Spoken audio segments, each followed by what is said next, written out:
If you remember, Joseph had been sold into slavery by his brothers. They originally wanted to kill him. Reuben didn't want him to die. Reuben says, let's put him in this hole, and his plan was to come back later and to take him out of the hole and to save him. I'm not entirely sure the extent of Reuben's plans, but he didn't want Joseph to die. So while Reuben is away and the rest of the brothers are having a picnic by the hole, they see some Midianites and some, I believe it's Midianites and some Egyptians or something like that. They see some traders, some slavers, and they sell Joseph as a slave. 20 pieces of silver, the price of a slave. All right, so Joseph now has been sold into slavery. Genesis chapter 39. Now Joseph had been brought down to Egypt, and Potiphar, an officer of Pharaoh, the captain of the guard, an Egyptian, had bought him from the Ishmaelites who brought him down there. The Lord was with Joseph, and he became a successful man, and he was in the house of the Egyptian master. His master saw that the Lord was with him, and the Lord caused all that he did to succeed in his hands. So Joseph found favor in his sight and attended him. And he made him overseer of his house and put him in charge of all that he had. From the time that he made him an overseer of his house and over all that he had, the Lord blessed the Egyptian's house for Joseph's sake. The blessing of the Lord was on all that he had, in the house and the field. So he left all that he had in Joseph's charge, and because of him, he had no concern about anything but the food that he ate.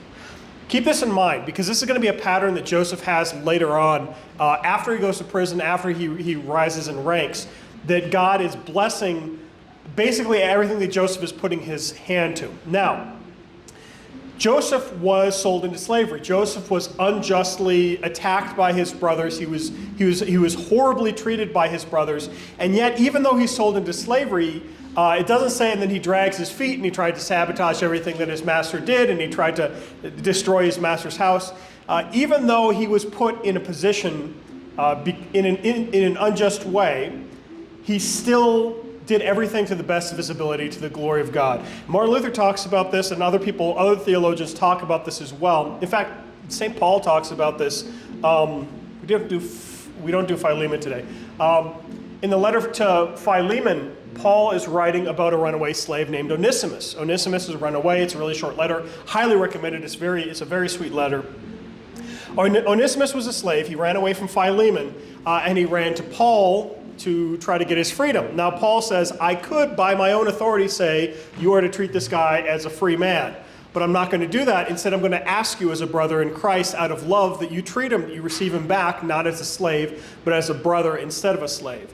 The letter is all that we have of that story within the Bible.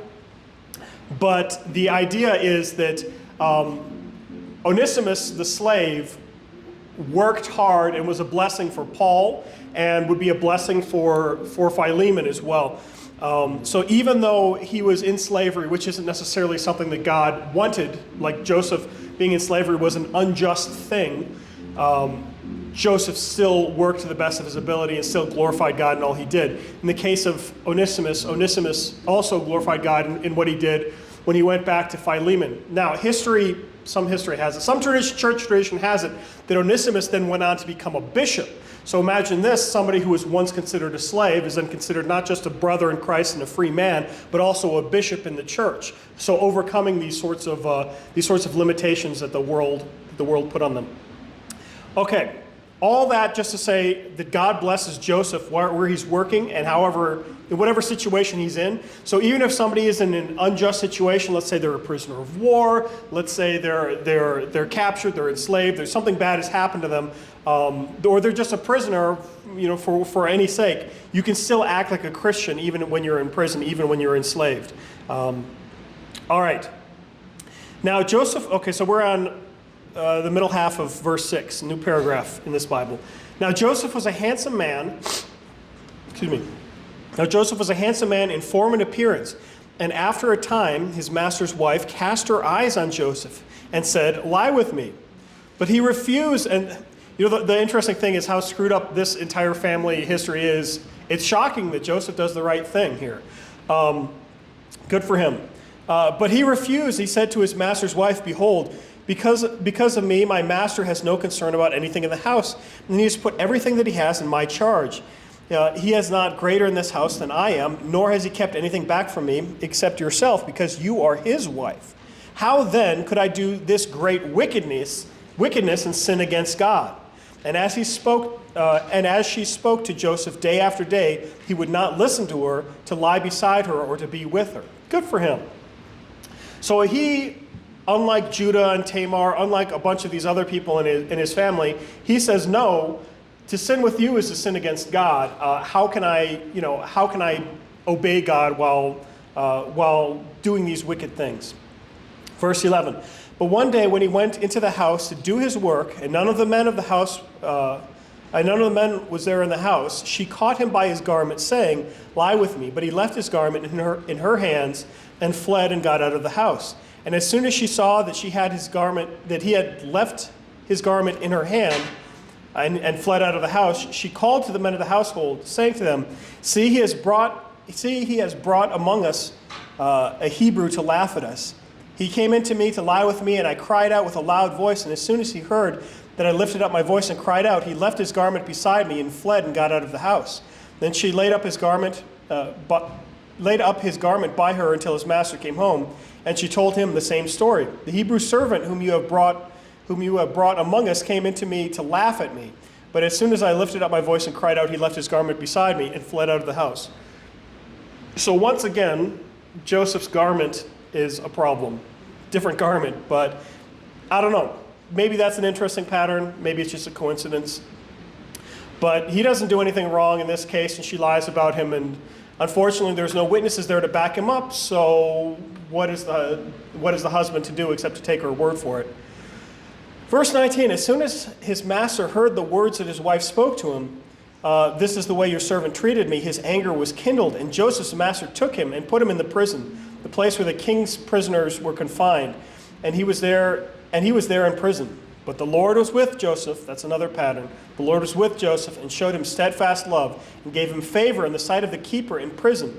And the keeper of the prison put Joseph in charge of all the prisoners who were there in prison. Whatever was done there, he was the one who did it. The keeper of the prison paid no attention to anything that was in Joseph's charge because the Lord was with him. And whatever he did, the Lord made it successful. All right, so first, enslavement. He's enslaved and he glorifies God even in his slavery, and God is with him in his slavery. Second, he's in prison, again, unjustly, and God glorifies everything that he does and is with him even in prison. Chapter 20. Sometime after this, the cupbearer of the king of Egypt and the baker committed an offense against their lord, the king of Egypt. And the Pharaoh was angry with his two officers, the chief cupbearer and the chief baker, and he put them in the custody of the house of the captain of the guard, in the prison where Joseph was confined. The captain of the guard appointed Joseph to be with them, and he attended them. They continued for some time in custody. So again, Joseph is taking care of all the prisoners in the prison, specifically the king's cupbearer and the king's baker. I guess were high enough positions that they got special treatment. They got put in the nicer prison, and Joseph is in charge of them, or Joseph is taking care of them, rather. Verse 5, and one night they both dreamed, the cupbearer and the baker of the king of Egypt, who were confined in the prison, each of his dreams, and each dream with its own interpretation. When Joseph came to them in the morning, he saw that they were troubled. So he asked Pharaoh's officers who were with him in the custody of his master's house, why are your faces downcast today? They said to him, we have had dreams, and there is no one to interpret them. And Joseph said to them, do not interpretations belong to God? Please tell them to me. Remember, again, Joseph, the one who had dreams before, also understood the interpretation of the dreams. This is specifically because God is giving him this information, not because Joseph is just particularly clever on his own, or that any Christian can just say, oh, tell me your dream, I'll give you an interpretation of that.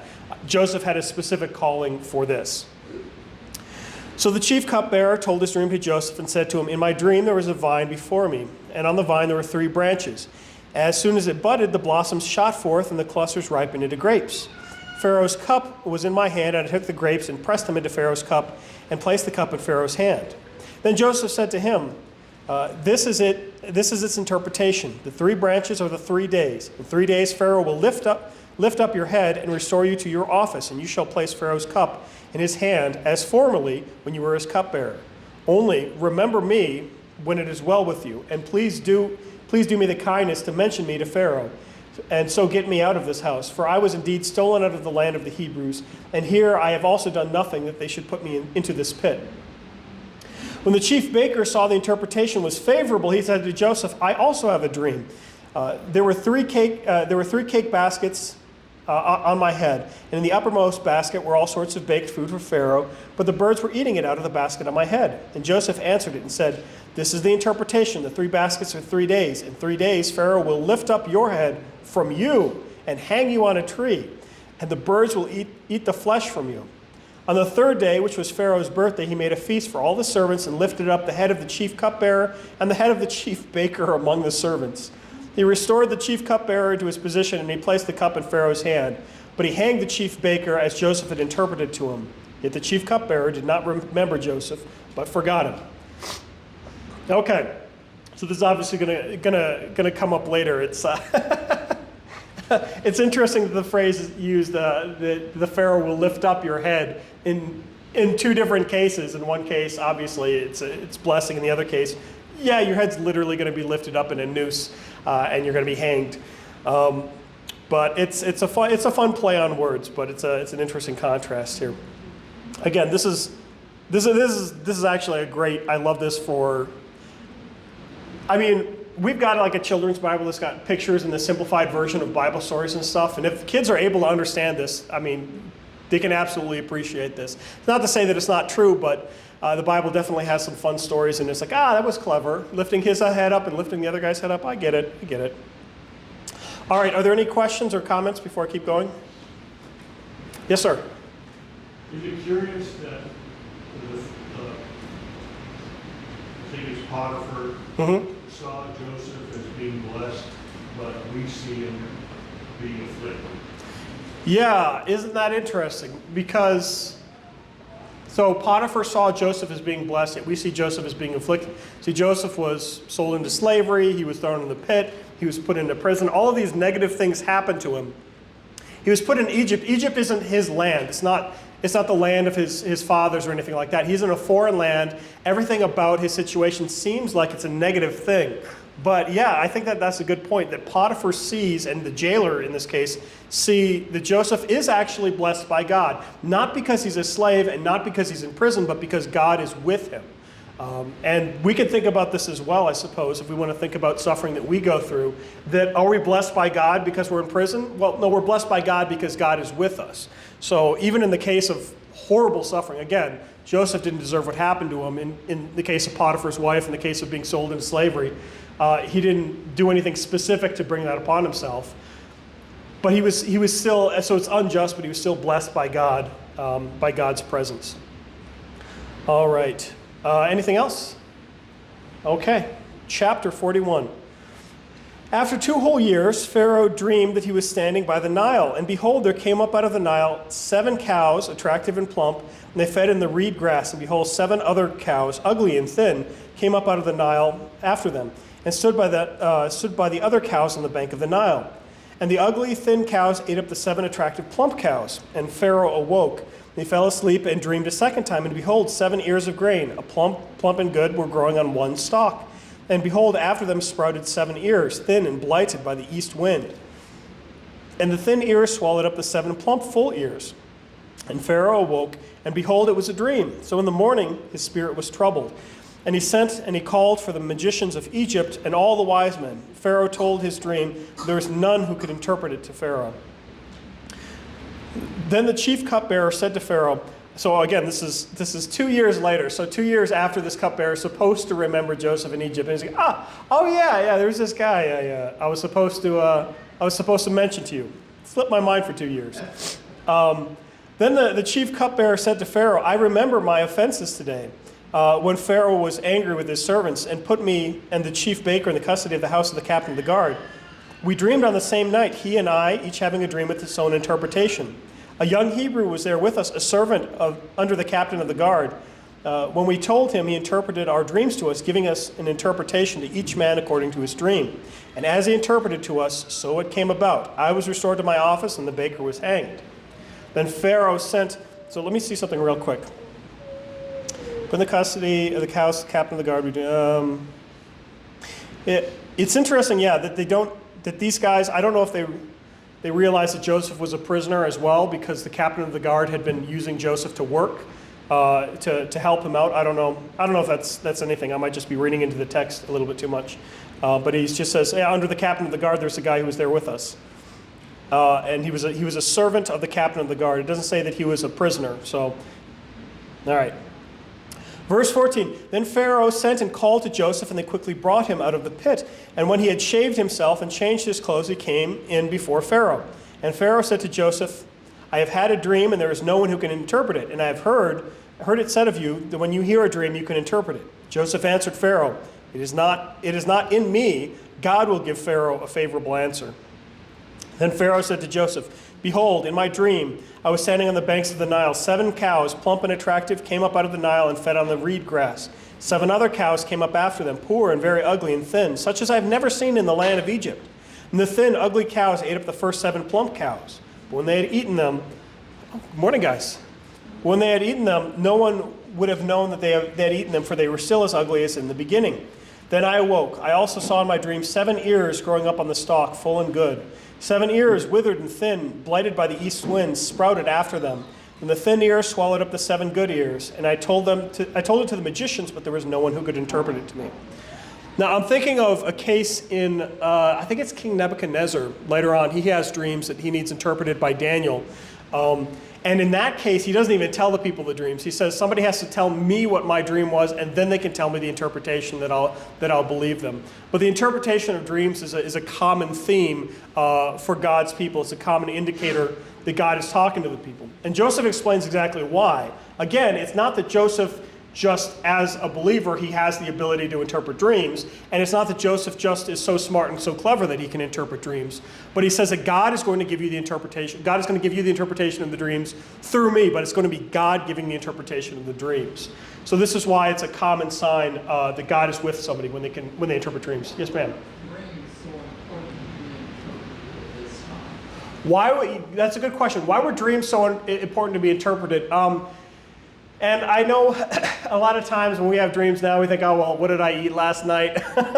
what has caused this dream? What's been on my mind lately? A lot of times we have things that stress us out. And I think a lot of times dreams just there is no interpretation for every dream. I think in specific cases, God communicates to people through dreams. So, for example, God communicates to Joseph in the New Testament through a dream to go back to Egypt by another route, or go back to Israel by another route. I don't remember if he's going to Egypt or coming back, but he returns by another route, because I think it's going to Egypt because Herod is looking for him. So there are times that God communicates to people through direct kind of one-on-one thing. Remember, Moses is standing for the burning bush and he hears the voice. There's another time when it's the Garden of Eden and Jesus is walking through the garden and he talks to Adam and Eve. There's another time when Moses is on the mountain and he's talking with God on the mountain. But then there's other times where God talks through dreams. Sometimes God regularly talks through prophets. A prophet will say, behold, God has given me this message for you. Thus saith the Lord. And we don't know exactly how God gives them the message. Sometimes it's in a dream, but sometimes, I don't know. However it is, it's always very clear when he gives a prophet. He never says to a prophet, he says, I'm going to lay this on your heart, a vague notion that something will happen. It's always a specific, this will happen, this will happen, this will happen, and then this will happen, so you can test it. So in the case of dreams, I imagine that we live in a world where everything is physical, everything is about biology and physical science, and we can explain bad dreams with bad burritos. But in the case of, you've got Pharaoh and a lot of these ancient cultures, the spiritual world was a reality all around them. Everything that happened, they had a god, or they had some force of nature was connected to some sort of spirit or something like that. So when they had a dream that was particularly troubling, their first thought was not, what did I eat last night, but rather, what does this mean? Maybe one of the gods is trying to communicate something with me. So for Pharaoh, I fully expect, I don't think he's a believer in Yahweh, but I fully expect that he thought, okay, this dream was significant enough, there's something about how I'm feeling about this dream that it must mean something. After all, I am Pharaoh. Pharaoh was often regarded as the highest god, the king of kings and the god of gods. So in all the Egyptian pantheon, and you had the god of the Nile, and you had the god of the harvest, and you had Ra and Amun-Ra and all these others. Pharaoh was at the very top. He was the god over all of the gods. Same like Caesar was god over all of the gods. Pharaoh was god over all the gods. So if God himself has a dream, then it must be very important if he's bothered by this dream. I think he was drinking his own Kool-Aid there. But so when he has this dream, it makes perfect sense that he wants to seek an interpretation. Now, maybe he's had other dreams that don't have an interpretation, and probably the magicians and the other people in his council come up to him and they say things he wants to hear, and that's just what he's used to. Is one of the magicians is going to tell me something. I dreamed of a red balloon floating in the sky, and I was holding an eclair, and the eclair turned into, I don't know, a ferret or something, and it scurried away. Like some weird dream that you have. And the magician says, behold, this means that you are a glorious king and everyone will bow down to you. And he says, yes, I like that interpretation. You can stay. That's probably what he's used to. What he had here was all the magicians were trying to interpret the dreams, and he didn't believe any of them, which is unique, which is interesting that he had to seek out somebody who could actually interpret dreams. So I imagine probably the interpretation of dreams is a fairly common thing with him. The Pharaoh had another dream last night. Okay, I'm going to think of something good to tell him. But in this case, for whatever reason, it bothered him enough, and none of the magicians convinced him. So he sought the Hebrew, Joseph. Okay, let's see. Okay, he tells him the dream. Genesis chapter 41, verse 25. Then Joseph said to Pharaoh, the dreams of Pharaoh are one.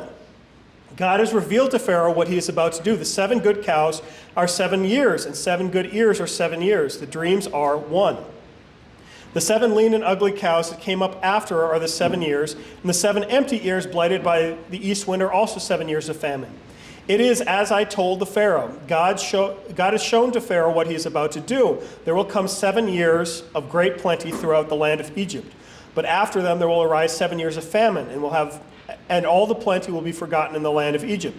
The famine will consume the land, and the plenty will be unknown in the land by the reason of the famine that will follow it, for it will be severe. And the doubling of Pharaoh's dreams means that this thing is fixed by God, and God will shortly bring it about. Now, therefore, let Pharaoh select a discerning and wise man and set him over the land of Egypt.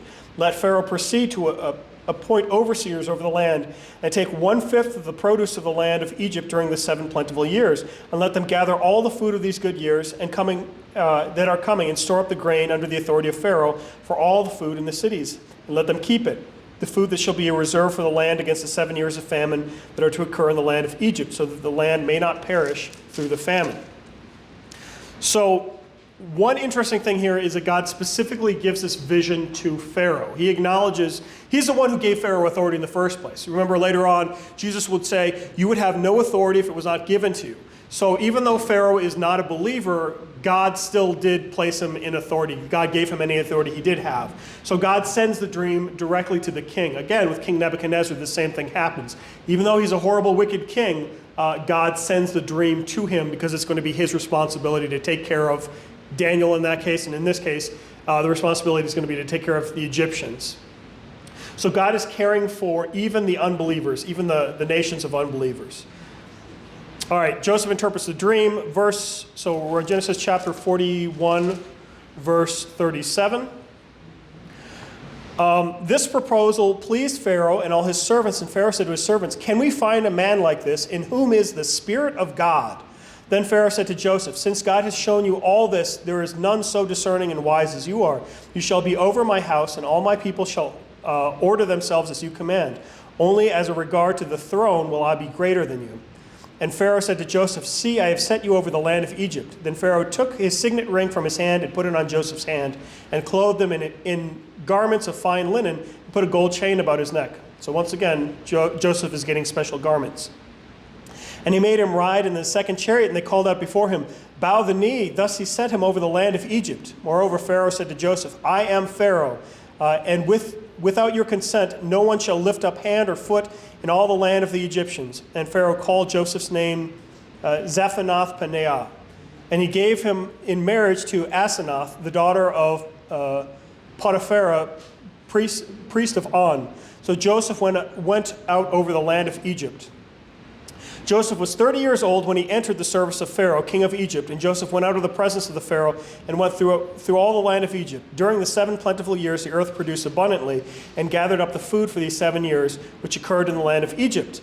And they put in the food in the cities. He put in every city the food from the fields around it. And Joseph stored up grain in great abundance, like sand of the sea, until he ceased to measure it, for it could not be measured.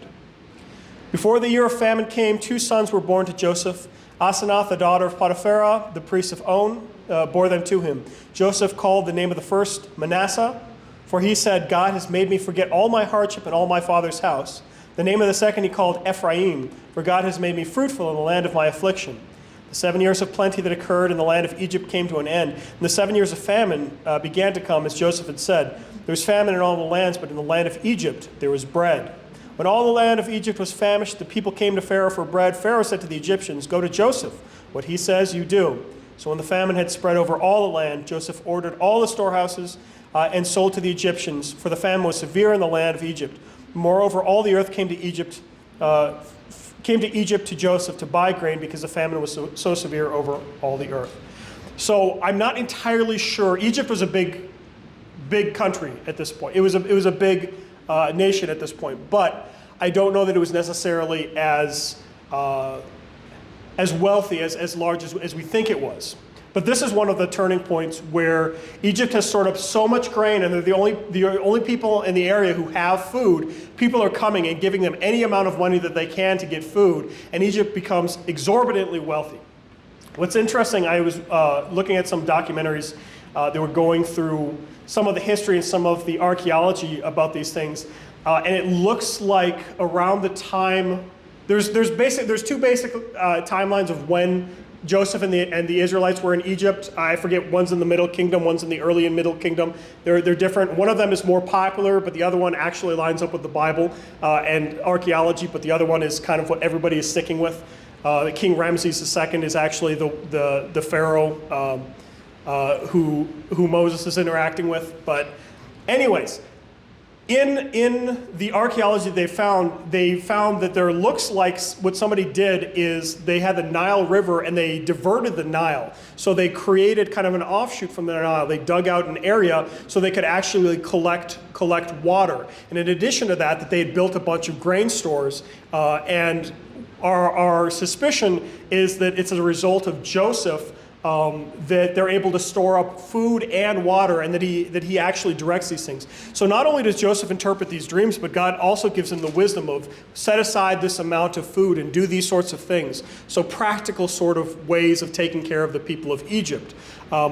Later on, you'll find other archaeological things that point to Joseph. One of the interesting finds is they found a statue. They found a statue of a guy in a house that has 12 pillars, which is abnormal for anybody who's, well, it wasn't this style. It's not made in this style. It's made in the Hebrew style, and it's got 12 pillars, and they suspect the 12 pillars represent the 12 brothers, and the statue is in the tomb, and they're able to collect kind of paint fragments and stuff. They're somehow able to figure out how the statue was painted, and I guess the statue had like bright red hair and a colorful cloak. So bright red hair would not be traditional for the Egyptians, not depictions of any Egyptians, but it would be appropriate for a depiction of, for whatever reason, for wherever Joseph is from. So there's a lot of interesting archaeological evidence that indicates that they think they know where Joseph's house was, the 12-pillared house. They think they know where Joseph's tomb was in Egypt. It's a small pyramid, but it's on the property. It's not like the full Giza pyramids, but it's a smaller pyramid, but it's on the same property, so they think that that's where he was buried. So there seem to be indications, archaeological indications, that Joseph's work in Egypt, God's work in Egypt through Joseph, had a significant impact. Again, it's really complicated. It's so far back in time that we really have to take and put together a lot of like little teeny broken pieces and fragments of history and try to say, okay, how exactly do they fit together? What pieces are we missing? So that's why there's a lot of disagreement about what's going on there. Anyways, there's stuff that indicates that this is actually a true story and this isn't just a fairy tale. All right, are there any questions before I keep going? All right, so this is how Egypt had enough food. This is how Egypt got much more wealthy than it already did. I imagine Pharaoh is probably pretty happy with Joseph at this point, not just because he saved Egypt from the famine, not just because obviously God is with him because he was able to interpret these dreams correctly, but also because under his leadership, under Joseph's leadership, all of Egypt prospered. Just like the prison, just like Potiphar's house, everywhere that Joseph was put to work, God was with him, therefore he was blessed and it prospered.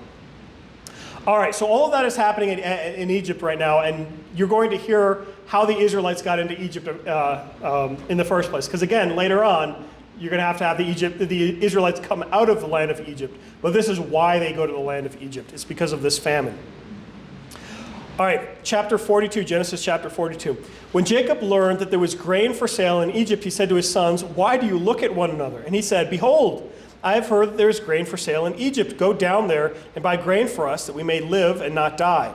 So 10 of Joseph's brothers went down to buy grain in Egypt. But Jacob did not send Benjamin, Joseph's brother, with his brothers, for he feared that harm might happen to him. Thus the sons of Israel came to buy among the others who came, for famine was in the land of Canaan. Now Joseph was governor over the land. He was the one who sold to all the people of the land, and Joseph's brothers came and bowed themselves before him with their faces to the ground. Joseph saw his brothers and recognized them. Does this sound familiar, bowing down before Joseph? It's almost like he predicted this. Well, not predicted. He prophesied that this would happen. Joseph saw his brothers and recognized them, but he treated them like strangers and spoke roughly to them. Like he's just messing with them. "Where do you come from?" he said. And they said, "From the land of Canaan to buy food." And Joseph recognized his brothers, but they did not recognize him. And Joseph remembered the dreams that he had dreamed of them, and he said to them, "You are spies. You have come to see the nakedness of this land." They said to him, "No, my lord, your servants have come to buy food. We are all sons of one man. We are honest men. Your servants have never been spies." He said to them, "No, it is the nakedness of this land you have come to see." And they said, "We, your servants, are 12 brothers, the son of one man in the land of Canaan. And behold, the youngest is this day with our father, and one is no more." Interesting. I wonder what happened to him. But Joseph said to them, "It is as I say to you, you are spies." He just keeps repeating this. And imagine these guys, one, they have nowhere else to get food from. They're starving. This is the only one who can ever feed them. And then two, this guy is pretty much Pharaoh. And he's saying things, I mean, there's a long history of flippant kings in history. And if you upset the king, you get put to death. And this is definitely a reason to tremble. If he genuinely believes these people are spies, they have every reason to believe that he's soon going to put them to death. So he's making them shiver and shake. Verse 15, "By this you shall be tested. By the life of Pharaoh, you shall not go from this place unless your youngest brother comes here. Send one of you and let him bring your brother while you remain confined, that your words may be tested, whether there is truth in you. Or else by the life of Pharaoh, surely you are all spies." And he put them all together in custody for 3 days. On the third day, Joseph said to them, "Do this and you will live, for I fear God. If you are honest men, let one of your brothers remain confined where you are in custody. Let the rest go and carry grain to for your famine in your household, and bring your youngest brother to me." So it's interesting that he changes his mind about this. First he says that all of them are going to be in prison except for one. And then he says that only one of them has to stay in prison and the rest of them can go back. So he relents of that. "Bring your youngest brother to me," he says. Verse 20. "So your words will be verified and you shall not die." And they did so. Then they said to one another, "In truth, we are guilty concerning our brother in that we saw the distress of his soul. When he begged us, we did not listen. That is why this distress has come upon us." So they don't know that this is Joseph, but they're starting to feel the guilt. And they know that God carries out justice, and they figure that this is the time when God is going to reward them for the evil that they did. Interestingly enough, that's not how God works, and they're going to find that out soon. And Reuben answered them, did I not tell you not to sin against the boy, but you did not listen, so now there must come a reckoning for his blood. They did not know that Joseph understood them, for there was an interpreter between them. So they're speaking Hebrew to one another. Joseph has been in Egypt for years. Joseph is speaking Egyptian to them. Or Joseph is speaking Egyptian to an interpreter is speaking to them. So again, he's pretending like he doesn't know what they're saying. And he hears every word. He understands the entire situation. Verse 24, then he turned away from them and wept. Then he returned to them and spoke to them. And he took Simeon from them and bound him before their eyes. And Joseph gave orders to fill their bags with grain and replace every man's money in his sack and give them provisions for the journey. This was done for them. Then they loaded their donkeys with grain and departed. And as one of them opened his sack to give his donkey fodder at the lodging place, he saw his money in the mouth of the sack. He said to his brothers, my money has been put back in here. It is in the mouth of my sack. And their hearts failed them. They turned, trembling to one another, saying, what is this that God has done to us? So he's literally putting the fear of God into these guys. When they came to Jacob, their father, in the land of Canaan, they told him all that had happened, saying, the Lord of the land, spoke roughly to us and took us to be spies for the land. But we said to him, we are honest men. We have never been spies. We are 12 brothers, the sons of our father. One is no more, and the youngest is this day with the father in the land of Canaan. Then the Lord of the land said to us, by this I shall know you are honest men. Leave one of your brothers with me. Take grain for the famine of your households, and go on your way. Bring your youngest brother to me. Then I shall know that you are not spies, but honest men. I will deliver your brother to you, and you shall trade in the land. And they emptied their sacks. Behold, every man's bundle of money was in his sack. And when their father saw their bundles of money, they were afraid. But Jacob, their father, said to them, you have bereaved me of my children. Joseph is no more, and Simeon is no more, and now you would take Benjamin? All this has come against me.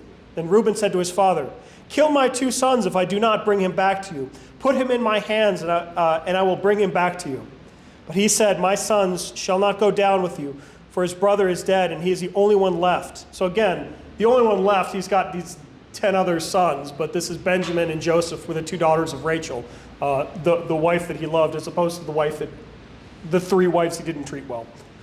If harm should happen to him on the journey that you are to make, you would bring down my gray hairs with sorrow to Sheol. All right, I think I can get through this. Now the famine was severe in the land, and when they had eaten the grain that they had brought from Egypt, their father said to them, go ahead and buy us a little food. But Judah said to him, the man solemnly warned us, saying, you shall not see my face again unless your brother is with you. If you send our brother with us, we will go down and buy you food. But if you will not send him, you will not go down. For the man said to us, you shall not see my face unless your brother is with you. It's kind of messed up that the entire time they left Simeon, I think it was, they left him in prison in Egypt.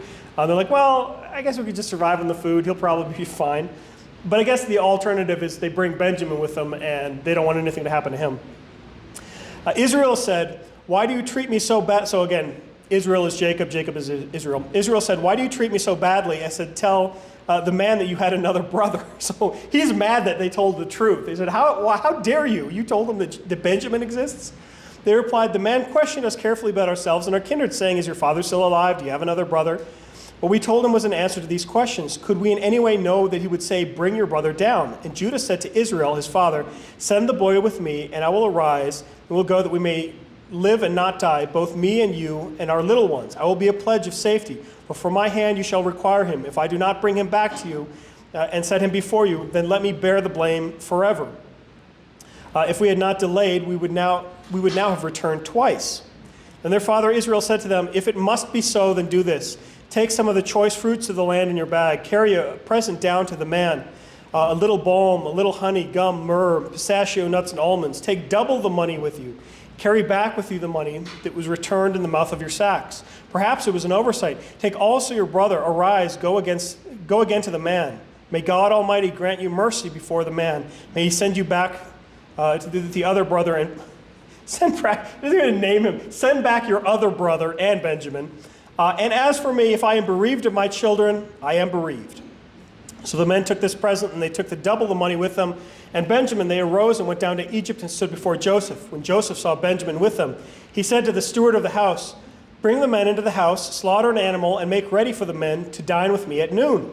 The man did as Joseph told him and brought the men to Joseph's house. The men were afraid because they were brought to Joseph's house, and they said, It is because of the money which was replaced in our sacks, the first time we brought in, so that he may assault us and fall upon us and make us servants and seize our donkeys. So they went up to the steward of Joseph's house and spoke with him at the door of the house. And he said, "Oh, my lord, we came down the first time to buy food. And when we came to the lodging place, we opened our sacks, and there was each man's money in it. In the mouth of the sack, our money was in full weight. So we have brought it again with us, and we have brought other money down to buy food. We do not know who put the money in our sacks." He replied, "Peace to you. Do not be afraid. Your God and the God of your father has put treasure in your sacks for you. I received your money." Then he brought Simeon out to them, and when the men had brought the men into Joseph's house and given them water, and they had washed their feet, when they had given their donkeys fodder, they prepared the present for Joseph's coming at noon, for they heard that they should eat bread there. Verse 26. When Joseph came home and brought into the house to them the present that they had with them, and bowed down to him to the ground. And he inquired about their welfare and said, "Is your father well, the old man of whom you spoke? Is he still alive?" They said, "Your servant, our father, is well. He is alive." They bowed their heads and prostrated themselves. And he lifted up his eyes and saw his brother Benjamin, his mother's son. And he said, "Is this your youngest brother of whom you spoke to me? God be gracious to you, my son." Then Joseph hurried out, for his compassion grew warm for his brothers, and he sought a place to weep. For he entered the chamber, and wept there. Then he washed his face and came out. And controlling himself, he said, "Serve the food." So he's not cold, he's not callous. He has every reason to be angry with his brothers. He's compassionate. But still he's messing with them. I don't know any other way to put it, that he's almost kind of playing a trick on them. They served him by himself, and then by themselves. And the Egyptians who ate with him by themselves, because the Egyptians could not eat with the Hebrews, for that was an abomination to the Egyptians. And they sat before him, the firstborn according to his birthright, the youngest according to his youth. And the men looked one to another in amazement. Portions were taken from Joseph's table, but Benjamin's portion was 5 times as much as any of theirs. And they drank and were merry with him. All right, and I'm going to have to end it there. Next chapter is chapter 44. But Joseph, yeah, it's definitely interesting. His brothers fully expect God's wrath and judgment, and instead God meets his brothers with mercy and love and compassion. And they're fully expecting, eye for an eye, tooth for a tooth, that sort of thing, that God is going to mete out his justice on them, and God is going to give his vengeance, pour out his vengeance on Joseph's brothers. But that's not how God works, and this story is kind of explaining that. So let's do chapter 44 next week and close with the doxology.